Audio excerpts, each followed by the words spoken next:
Senhor presidente, senhoras e senhores senadores, dois requerimentos do Ademir Andrade e do Lúcio Alcântara foram apresentados, se solidarizando e ao mesmo tempo apresentando ao Congresso norte-americano e ao governo daquele país e ao povo dos Estados Unidos a solidariedade e o pesar do povo brasileiro diante dos inomináveis, violentos, inqualificáveis atentados que os Estados Unidos sofreram nesta manhã e que a democracia e a liberdade sofreram nesta manhã.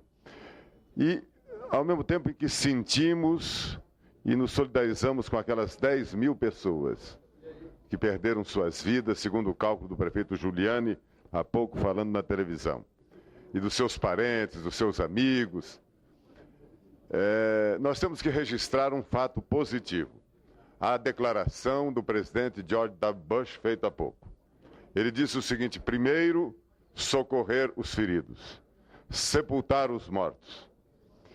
E depois, algumas televisões brasileiras traduziram errado, preservar a liberdade e a democracia. E terceiro, os culpados serão processados. Algumas televisões traduziram prosecuted, que é o verbo americano, como perseguidos. Serão processados. Quer dizer, vai-se para a justiça processá-los. E não se comparar ao terrorista para assassiná-los, mas para processá-los. Então eu acho que essa declaração do presidente norte-americano está à altura da grandeza daquele país, da grandeza daquele povo nessa hora de dor que a nação americana enfrenta.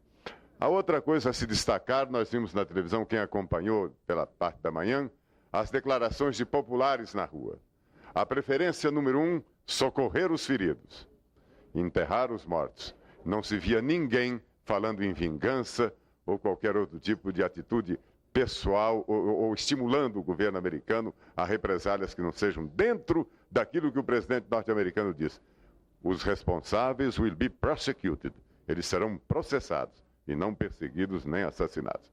De modo que nesta hora de transe, de dificuldade, em que nós fomos testemunhas de cenas inacreditáveis, que talvez nenhum de nós pensasse que seus olhos veriam isso um dia, no filme mais sensacionalista nós não poderíamos imaginar que pudesse acontecer, diante da tecnologia que é hoje o satélite, a televisão, que nos põe dentro do acontecimento, daquela aflição, daquela dor, e que nos fazem partícipes como seres humanos e perceber como é que a humanidade desce a atos tão baixos.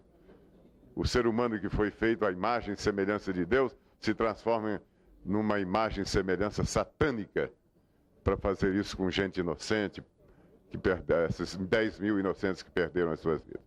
De modo que, ao sentir isso, a gente apresenta ao embaixador americano, ao povo americano, ao governo dos Estados Unidos, pela grandeza da declaração do presidente Bush, que é um fato positivo, no meio de tanta dor, no meio de tanto sentimento do mundo inteiro, diante desses lamentáveis acontecimentos. Era o encaminhamento que eu pretendia fazer, cumprimentando o senador Ademir Andrade e o senador Lúcio Alcântara pela iniciativa do pesar do Congresso brasileiro, do Senado brasileiro, ao Senado norte-americano, ao governo e ao povo daquele país.